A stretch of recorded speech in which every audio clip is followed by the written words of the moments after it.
their commitment, dedication, all those good things throughout the year. You know, but you guys know, most of our varsity parents know, on the varsity team, we start to practice at 5 a.m. in the morning. You know, that takes a tremendous amount of character and discipline to get up every day. You know, my seniors, and actually all of my guys, one thing I always want people to take out of our program that I was able to take from a lot of my teachers when I was here at Redford Union and my coaches and parents was just hard work, accountability, and discipline. You know, those are key essentials to life if you're going to be successful. And I do believe every single guy that I have, especially the guys I finished this year with, especially my seniors, that these guys are going to be successful young men when they cross that stage and get prepared for the real world. You know, if you think about it, from a basketball standpoint, we were not successful this year, but we dealt with a lot of adversity. You know, and as we know as adults, you deal with a tremendous amount of adversity in life. And everything that I got a chance to learn from sports, I learned how to deal with it in life. Because everything I've dealt with sports, as far as adversity, wins and losses, you know, practices, getting injured, things of that sort, you know, I learned how to deal with it to prepare me for life. So when I go out in the real world, I know how to deal with certain situations. And that's my that was my number one goal coming into the season, teaching our guys how to prepare themselves for the real world. You know, the number one thing we talked about all year is hard work, preparation, just being ready. Because when our seniors that are here, you know, most of these guys will end up going to college 4 years from now when they graduate from college, when it's time to get a job. You got to prepare yourselves, you know, you're not going to be successful. If you don't work hard for anything in life, you're not going to be successful. Most of these guys don't have a family. If you are a man and you're in charge of your family, and you don't step up to take care of your family is not going to be successful. And these are things that we talk to our guys about all year. You know, about responsibility, being accountable, you know, building character. Many people don't know, when I was in high school, we practiced in the morning. I was a 4-year varsity player here. We practiced in the morning every day from 5 a.m. to 7 o'clock.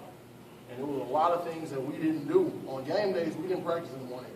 Some days we just had shoot around with our team. But when I was here, we had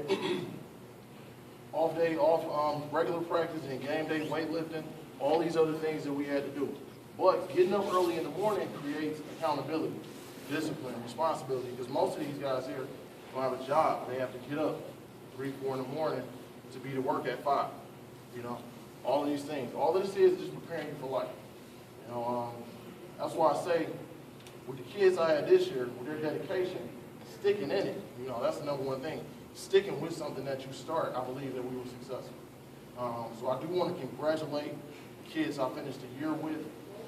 Thank you guys for sticking with us. The easiest thing to do would have been able to quit. That's the easiest thing to do in life. And I guarantee you, if you quit on something like high school sports, you will quit on anything in life. Because this part of your life is the easiest part. After you guys graduate and get out of here and start dealing with real life situations, everything becomes much more difficult. This is the best time of your life right now. So I would like to present our underclassmen with their first year varsity awards. First guy is Patrick Werman.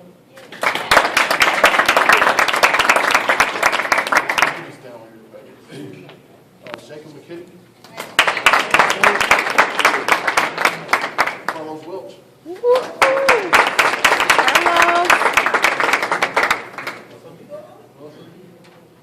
Tyler Price. And Jeremy Colbert. Just a little something about each guy this season. You guys look at these guys right here. This is going to be our core group, part of our core group coming back for next year. The same type of expectations I have for our seniors this year, I'll have the same type of expectations for these guys next year. Just getting a chance to start with Jeremy. Jeremy started the year with us with varsity. Before the year, before our first game, he started the year with us. I put him on JV because he needed some time to adjust, to get ready, you know, for varsity basketball. He finally came up after about 11 games. After that, he came up, started right away.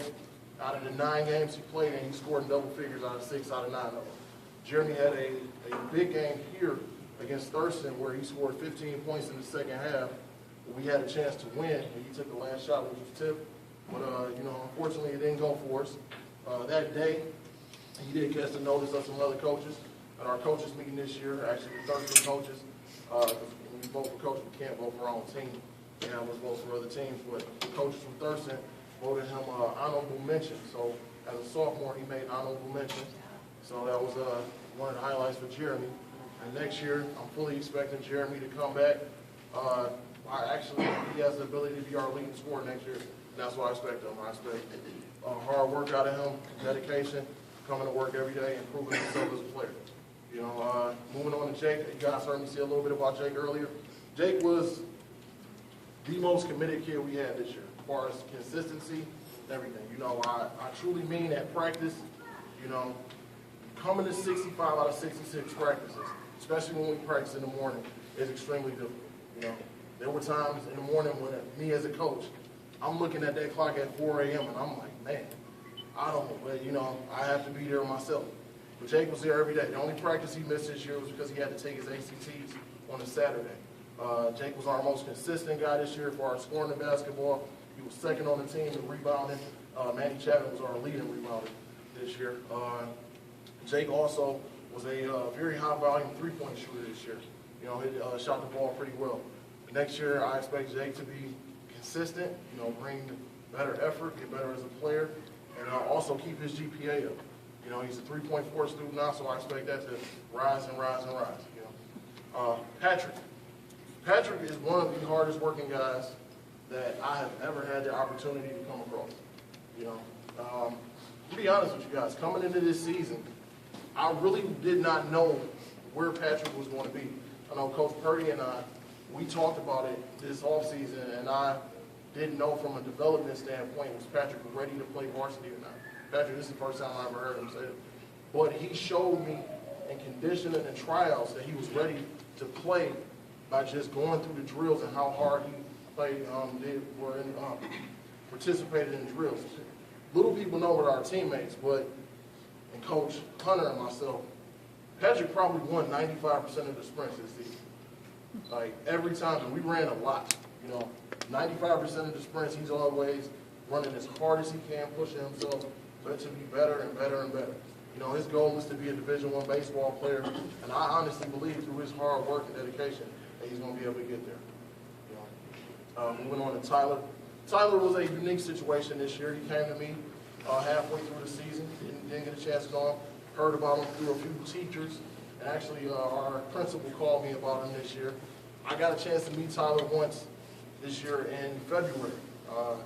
They told me about him at the second half when I was able to bring him in for a workout. I came here on a Saturday, worked the kid out, got a chance to know him, and this is a kid what I call a leader. Just from his effort and just from the things that I see him do and the things that I hear about him and the things he's shown, and he didn't play that much at all coming into the season. That's what was told him. And I told him that. I said, now don't expect to come in here and play right away. You have to earn your way. And he didn't play that much at all. But he definitely, cheered the team on, just the positive things that was coming out of his mouth all the time, and his work ethic. Tyler is a kid that is a leader, and I definitely expect that for next year from him, and I expect him to get better as a player also through this offseason.